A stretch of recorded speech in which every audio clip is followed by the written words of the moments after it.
All right, blue belt. Yes, bow staff, sweetness. Guys, I'm gonna do my best to try and give you a little bit of a bow lesson. Daryl, don't play with your bow inside the living room. You break ceiling fans, it happens. You don't wanna do that. Your wife will get really mad at you. So we're just gonna work on a little bit of tricking. I'm gonna teach you guys the figure eight, okay? We've done the figure eight before, okay? We're going to go through the neck roll as well, just going back and forth and learning how to roll the bow over our neck, okay? So it's very difficult for me to do this in a mirror image, so I'm not even gonna try. So I'm just gonna go just like we do this way, okay? So as we've got the bow, remember, as we do figure eights, we're holding the bow with our hands together. And it's just like we're getting in the canoe. Remember, we get in the canoe. This is how we get in the canoes in Minnesota, okay? And I'm looking at the tip. And remember, that tip goes into the water. That's my oar. And then I'm using that same tip, and it's going to the other side. And the same tip, but when I do this, I don't want my wrist tight. I don't want to squeeze the bow. I want to loosen up my wrists and my fingers, and I'm just kind of using these points on my hand, okay, as I've got that figure eight going through, okay? So again, we get in our canoe, make sure you get in your canoe, okay? Take the tip of the bow into the water. On the other side, into the water. Now remember, you can't paddle your boat if your oar is above the water. That's not a figure eight, that's more like a, I don't know, a bow tie. We'll call that a bow tie, okay? So we want to figure eight into the water right beside us.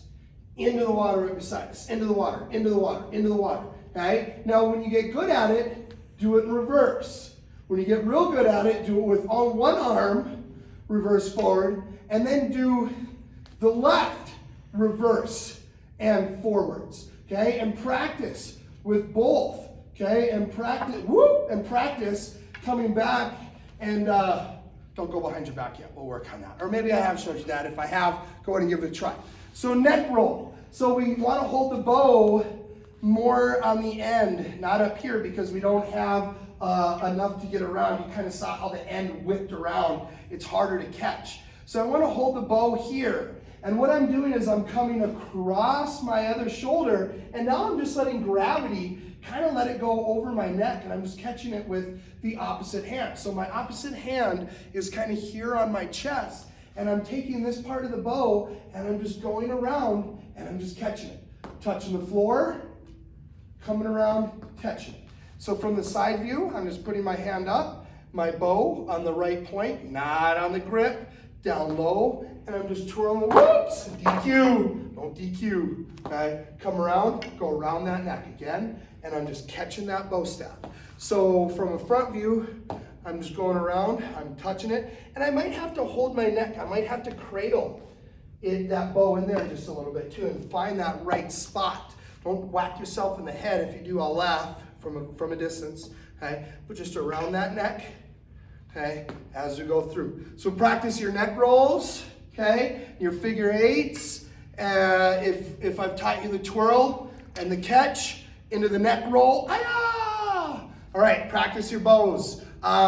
For blue belts, okay, I also want you to practice your up, down, cross, crosses. So from a 45 down strike, we hit that 45 down strike. Sliding our hands closer together, up, down, cross, cross, or up, down, cross, crosses need a lot of work.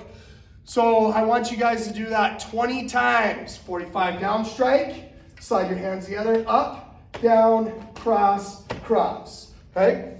Hitting one single point. 25 up, down, cross, crosses. Try it.